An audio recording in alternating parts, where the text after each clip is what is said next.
గత 5 సంవత్సరాలుగా ఎర్రచందనం స్మగ్లింగ్ యథేచ్ఛగా జరిగింది. అయితే కూటమి ప్రభుత్వం వచ్చిన తర్వాత ఇప్పుడు పరిస్థితి ఎలా ఉంది? అయితే దీనిపైన మనతో మాట్లాడడానికి సీనియర్ జర్నలిస్ట్ సత్యమూర్తి గారు ఉన్నారు. వారిని అడిగి తెలుసుకుందాం. సార్ నమస్తే. నమస్కారం అండి. సార్, గత 5 ఏళ్లుగా యథేచ్ఛగా ఎర్రచందనం స్మగ్లింగ్ అనేది జరుగుతుంది.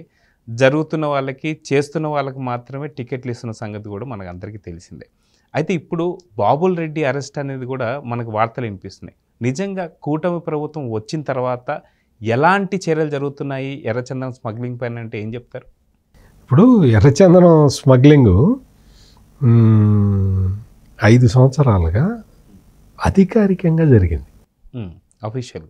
అఫీషియల్గా అంటే అధికారంలో ఉన్నవాళ్ళు, అంటే వాళ్ళే ఎర్రచందనం స్మగ్లర్లే అధికారంలో ఉన్నారు. ఇంకా వేరే రకంగా చెప్పటం పెద్ద అంత అవసరం కూడా లేదు. ఎర్రచందనం స్మగ్లర్లు అధికారంలో ఉన్నారు. ఒకటే మాట. 5 సంవత్సరాల పాటు యథేచ్ఛగా దోచేశారు. శేషాచలం అడవుల్లో ఎర్రచందనం ఇంకా అసలు ఇప్పుడు మొక్కలు ఉన్నాయా లేదా నాకు డౌట్గా ఉంది. ఋషికొండకు బోడుగును కొట్టినట్టు కొట్టేసి ఉంటారా మొత్తం? అసలు మామూలుగా కాదు. వాళ్ళ కర్మానికి, ఈ ఎర్రచందనం దొంగల కర్మానికి పవన్ కళ్యాణ్ అటవీ శాఖ మంత్రి అయ్యాడు. పవన్ కళ్యాణ్ ఇక ఛార్జ్ తీసుకున్న మొదటి రోజు నుంచే మొదలుపెట్టాడు ఏంటి ఈ పరిస్థితి ఏంటి అని. ఎక్కడంటే నేపాల్లో ఎర్రచందనం దొంగలు దొరికే వరకు ట్రాక్ పెడితే నేపాల్లో దొరికిన ఎర్రచందనం, మన దగ్గర నుంచి వెళ్ళిన ఎర్రచందనం దొంగలు నేపాల్లో దొరికినాయి. అంటే ఏ స్థాయిలో స్మగ్లింగ్ జరుగుతున్నది అనేది క్లియర్ కట్గా మనం అర్థం చేసుకోవచ్చు.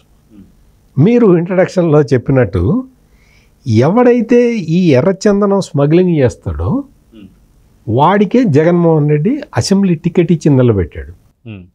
సమైక్య ఆంధ్రాలో కూడా ఈ ఎర్రచందనం స్మగ్లర్ల మీద చంద్రబాబు నాయుడు ఉక్కుపాదం మోపాడు.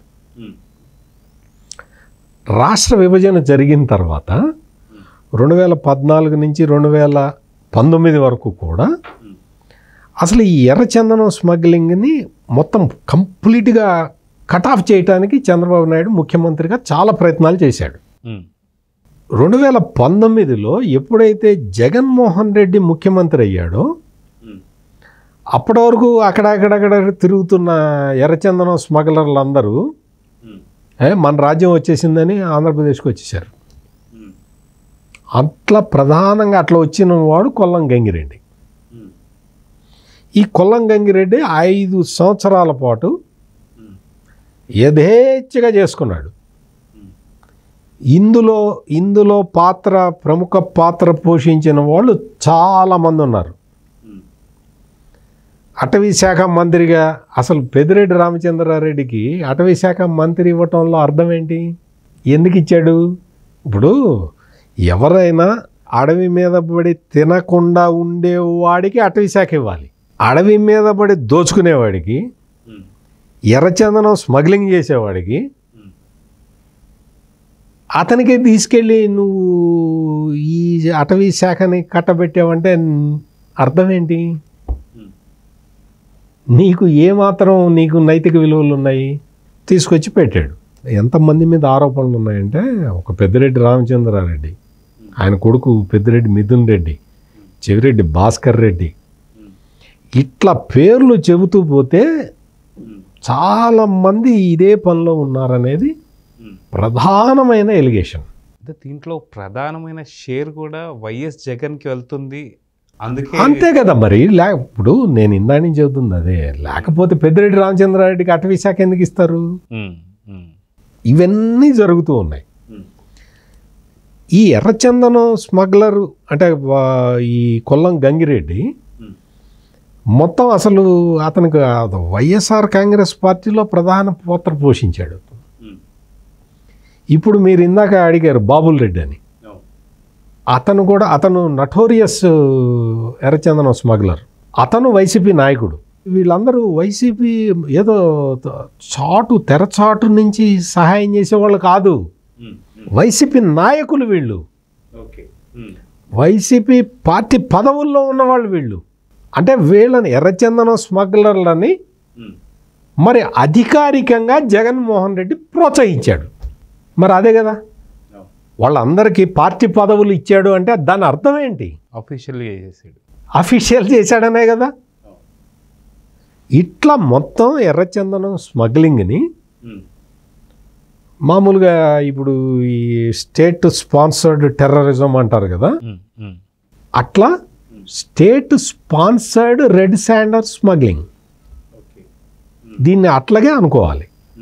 ఇప్పుడు ఈ రోజున ఏమైంది, మొత్తం కొత్త ప్రభుత్వం వచ్చిన తర్వాత ఈ మొత్తం వ్యవహారాల మీద పటిష్టంగా దృష్టి సారించింది.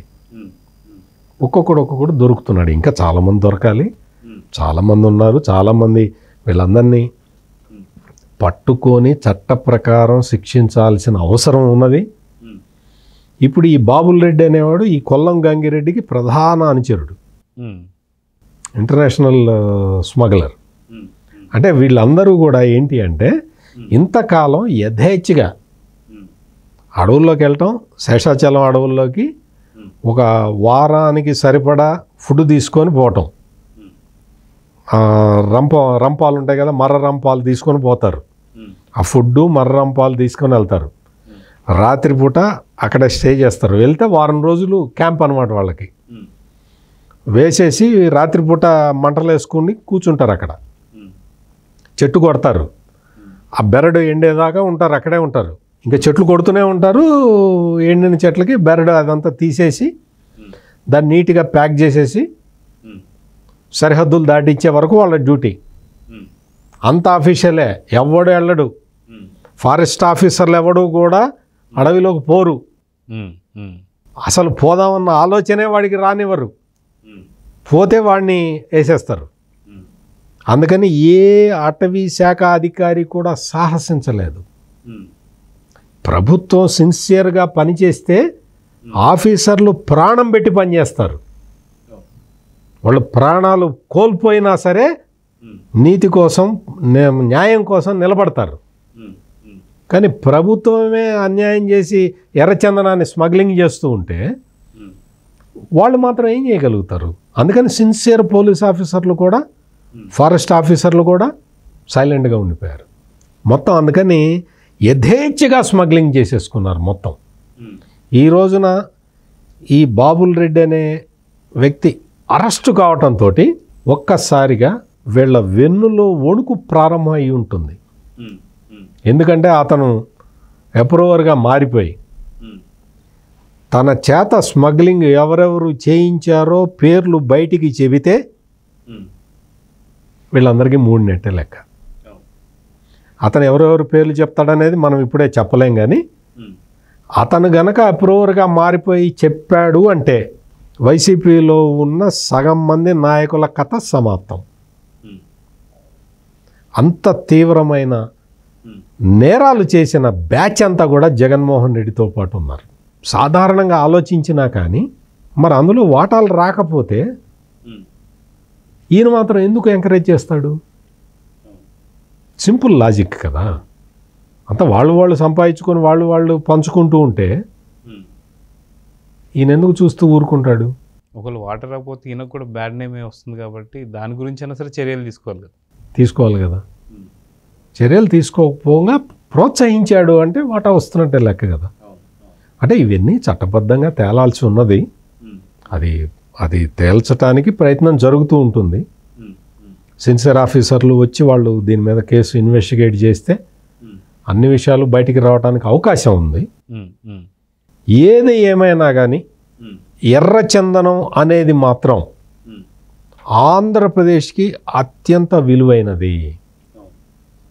ఎర్రచందనం స్మగ్లింగ్ని అరికడితే Andhra Pradesh will become the richest state in the country. ఎందుకంటే ప్రపంచంలో ఎక్కడా ఉండదు, కేవలం ఆ వెంకటేశ్వర స్వామి దయ, ఆ వెంకటేశ్వర స్వామి కృప, శేషాచలం అడవుల్లో మాత్రమే పెరుగుతుంది ఎర్రచందనం. అంతటి విలువైన సంపదనని రాష్ట్ర ప్రజల కోసం ఉపయోగించాలి తప్ప స్వార్థం కోసం వాడుకోకూడదు. అట్లా వాడుకున్న వాళ్ళకి ఎప్పటికైనా శిక్ష తప్పదు. సో చూద్దాం సార్, ఖచ్చితంగా ఈసారి అటవీ శాఖ మాత్రం పవర్ స్టార్ పవన్ కళ్యాణ్ చేతులు ఉంది కాబట్టి ఒక్కొక్కరిని పట్టివేతైతే సాగుతుంది. సో చూద్దాం ఎవరి పేర్లు చెప్తాడు, ఎవరు అరెస్ట్ అవుతారో చూద్దాం సార్. నమస్తే. నమస్కారం అండి.